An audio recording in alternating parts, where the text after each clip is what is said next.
जो हमने कही। नमस्कार दोस्तों, मैं संजीव शर्मा रिजार्ट न्यूज से। आज आपके सामने एक ऐसी शख्सियत की जिंदगी के बारे में बात करेंगे जिनको आज तक भी हम नहीं भुला पाए हैं। वो हैं निर्मल पांडे, बॉलीवुड के एक ऐसे अदाकार जो कि उत्तराखंड से जन्मे, नेशनल स्कूल ऑफ ड्रामा तक गए, उसके बाद लंदन गए। लंदन के बाद वहां पे 125 के करीब उन्होंने धारावाहिक किए और सिर्फ 47 साल की उम्र में वो हमें छोड़कर चले गए। अगर मैं निर्मल पांडे जी की जिंदगी के बारे में बात करूं तो 10 अगस्त 1962 को वो नैनीताल में पैदा हुए। उसके बाद जैसे पारिवारिक उनके वो रहे रिश्ते, उसके बाद उन्होंने सरकारी जॉब किया। सरकारी जॉब के बाद उनका मन जॉब में नहीं था, वो चाहते थे कि कुछ ना कुछ क्रिएटिव करें। उसके बाद वो दिल्ली आए, national school of drama join किया उन्होंने। ज्वाइन करने के बाद बहुत ही बेहतरीन तरीके से उन्होंने एक्टिंग को सीखा। जैसे ही उन्होंने नेशनल स्कूल ऑफ ड्रामा से अपना कोर्स कंप्लीट किया, उनको इमीडिएटली तारा थिएटर ने हायर किया और वो लंदन चले गए। लंदन जाके उन्होंने करीब 125 के करीब एपिसोड के अंदर काम किया, जो कि आज तक नहीं भुलाया जा सकता। वहां से आने के बाद हर एक आर्टिस्ट की जिंदगी में कहीं ना कहीं स्ट्रगल होता है, लेकिन शेखर कपूर उस टाइम पे बैंडिट क्वीन बना रहे थे। शेखर कपूर ने जैसे ही उनको देखा, इमीडिएटली शेखर कपूर के मन में एक जो किरदार वो ढूंढ रहे थे वो निर्मल पांडे जी का नजर आया। विक्रम मल्ला, एक ऐसा किरदार बैंडिट क्वीन में जो कोई नहीं भुला पाया। अभी बैंडिट क्वीन की सक्सेस सर चढ़ी रही थी, साथ साथ अमोल पालेकर की फिल्म दायरा। अगर मैं दायरा की बात करूं तो दायरा एक ऐसी मूवी थी कि जिसमें पूरे इतिहास में आज तक किसी भी मेल कैरेक्टर को फीमेल कैरेक्टर का अवार्ड नहीं मिला। पूरे इतिहास में अगर आप देखेंगे, एक सिर्फ निर्मल पांडे ऐसे थे जिन्होंने मेल होते हुए फीमेल के किरदार में एक अवार्ड हासिल किया। उसका कारण था कि उन्होंने उसमें एक किन्नर की भूमिका निभाई और वो भूमिका ऐसी यादगार थी कि शायद ही उस भूमिका को कोई और कलाकार कर पाता। कई दफा इत्तेफाक होता है कि बड़ा कम पीरियड एक भगवान किसी को दे के भेजते हैं। इतना ही पीरियड उनको दिया कि 10 अगस्त 1962 को वो पैदा हुए नैनीताल के अंदर और 2010 के अंदर हार्ट अटैक से उनका निधन हो गया। 47 साल की उम्र। उन्होंने एक्टिंग भी सीखी, एक्टिंग सिखाई भी। वो एक बहुत अच्छे गायक भी थे। उनकी अगर मैं जज्बा की बात करूं तो 2002 के अंदर जज्बा जो उनकी एक एल्बम आई थी, वो बेहतरीन एल्बम थी।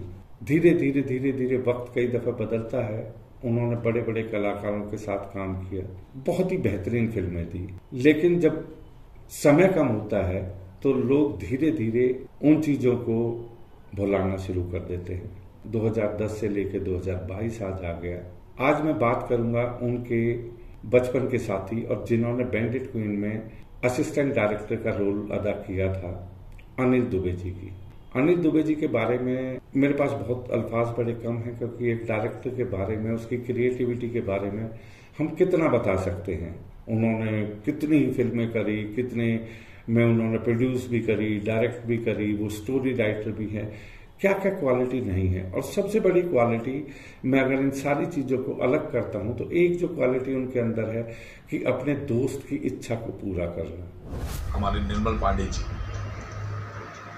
वो हमेशा से ये चाहते थे कि नई प्रतिभाओं को एक ऐसा प्लेटफॉर्म मिले जहां से वो आगे आ सके। और उनके जाने के 10 साल बाद हम लोगों ने ये सोचा कि ऐसा एक प्लेटफॉर्म तैयार करके हम लोगों को दें जहां से उनकी इच्छा पूरी हो सके। निर्मल पांडे जी की इच्छा थी कि हर कलाकार को मौका मिले।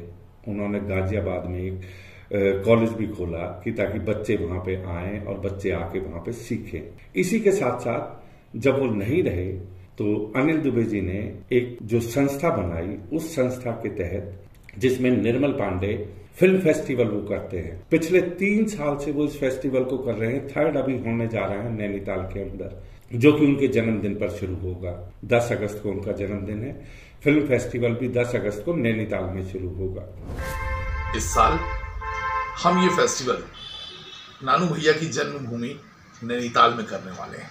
10 अगस्त को कुमायूं यूनिवर्सिटी के प्रांगण में इसका आयोजन किया जा रहा है और आप सभी सादर आमंत्रित हैं। कई दफा कलाकार जो है अपनी फैमिली लाइफ को और अपनी प्रोफेशनल लाइफ के अंदर पूरे की तरह मैच नहीं कर पाते, और यही रहा कि 3 साल के अफेयर के बाद उनका डाइवोर्स हो गया। डाइवोर्स होने के बाद फिर उन्होंने कुछ साल अपनी जिंदगी के फिर सिनेमा को दिए। 2005 में फिर उन्होंने दोबारा शादी करी और वो भी कोई बहुत अच्छी फैमिली लाइफ नहीं चल पाई। हम सुशांत सिंह राजपूत को याद करते हैं। सुशांत सिंह राजपूत क्योंकि एक बहुत बड़े कलाकार थे, उन्होंने बड़े बैनर पे फिल्में करी, तो उनका सुसाइड याद रहता है। लेकिन अगर मैं बात करूं निर्मल पांडे की, तो निर्मल पांडे भी उस चीज से अछूते नहीं थे। 47 साल की एज के अंदर हार्ट अटैक से मौत होना एक नॉर्मल चीज नहीं है। प्रेशर उन पर भी था, टैलेंट था, लेकिन कोई आदमी उस टैलेंट की कदर नहीं कर रहा था। फिल्में उनको मिली सिर्फ उनके किरदार की वजह से। जब एक अच्छा आर्टिस्ट अपने टैलेंट की तरफ ध्यान देता है तो वो बाकी दुनियादारी से थोड़ा दूर हो जाता है। और बॉलीवुड एक ऐसी इंडस्ट्री है कि यहाँ पे अगर कोई आपका गॉडफादर नहीं है तो बड़ा मुश्किल होता है सरवाइव करना। सेम पोजीशन अगर देखें तो सुशांत सिंह राजपूत के साथ भी वही रही। उसको वो भी मोस्ट टैलेंटेड आदमी थे, लेकिन उनको भी राजनीति का शिकार होना पड़ा। राजनीति आज के टाइम में बहुत बड़ा रोल अदा कर रही है। अगर मैं डॉक्टर कुमार विमलेंदु सिंह की बात करूं तो वो एक वर्ल्ड रिनोन्ड क्रिटिक राइटर हैं। वो उनके जीवन के बारे में जो उन्होंने एक अच्छी चीजें बताई हैं वो भी आपको देखने को मिलेंगी। जब मेरी बात हुई डॉक्टर सिंह से तो उन्होंने मुझे बताया कि किस तरह एक टैलेंटेड आदमी इस दुनिया से इतना जल्दी चला गया, उसकी कमी को कोई भी पूरा नहीं कर पाएगा। नमस्कार मित्रों, मैं विमलेंदु आप सबसे एक बात साझा करना चाहता हूं कि 10 अगस्त 2022 को निर्मल पांडे स्मृति न्यास के सदस्यों के द्वारा नैनीताल के कुमाऊं विश्वविद्यालय के खूबसूरत प्रांगण में निर्मल पांडे स्मृति फिल्म फेस्टिवल का 3रा सीजन आयोजित होने जा रहा है।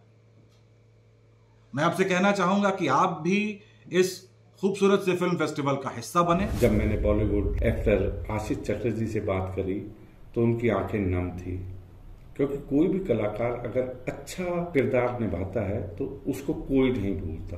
नमस्कार।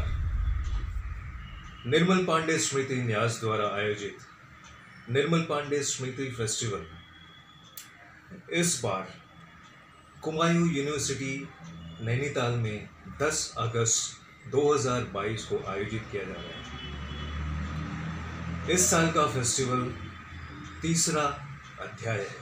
कितने ही लोगों ने आज उनके साथ काम किया, लेकिन उसके बाद भी 12 साल हो गए उनको गए हुए। 12 साल का पीरियड कोई कम नहीं हो। अगर अनिल दुबे जी उनकी याद में फिल्म फेस्टिवल करते हैं, उनकी यादों को ताजा रखते हैं, तो ये चीजें दुनिया में दोस्ती के लिए एक मिसाल है। पैसे के लिए दुनिया सब काम करती है, पैसे के लिए काम करना एक डिफरेंट चीज है। बॉलीवुड है, बॉलीवुड के अंदर हर चीज कॉमर्शियल है, हर चीजें सारी की सारी वो है। लेकिन जहां तक मैं बात करूं अनिल दुबे जी की, तो अनिल दुबे जी फाउंडेशन के तहत निर्मल फिल्म फेस्टिवल जो कर रहे हैं वो दबी हुई इच्छाओं को 12 साल के बाद भी पूरा कर रहे हैं। कोई नहीं करता किसी के लिए, जाने के बाद कोई किसी को याद नहीं करता।